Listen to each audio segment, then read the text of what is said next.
మార్చడంతో ఆ పార్టీ శ్రేణులు తీవ్ర స్థాయిలో ఆగ్రహాన్ని వ్యక్తం చేశారు. గతంలో మడకశిర అభ్యర్థిగా డాక్టర్ సునీల్ ను చంద్రబాబు ప్రకటించారు. అయితే తాజాగా అభ్యర్థిని మారుస్తూ ఎంఎస్ రాజుకు టికెట్ ను కేటాయించి బి ఫామ్ ను అందజేశారు చంద్రబాబు. ఈ నేపథ్యంలో చంద్రబాబు నారా లోకేష్ ఫ్లెక్సీలను చించేసి చెప్పులతో కొట్టారు సునీల్ వర్గీయులు. టీడీపీ జెండాలకు నిప్పు పెట్టి తమ ఆగ్రహాన్ని వ్యక్తం చేశారు.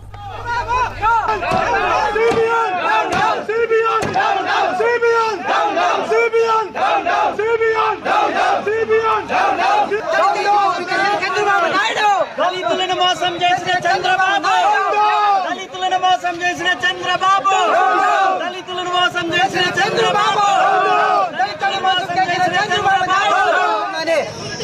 ఇన్ని సంవత్సరాలు ఈ జెండా మోసిన దానికి మాకు ఇచ్చిన దళితులకు రాలేవు.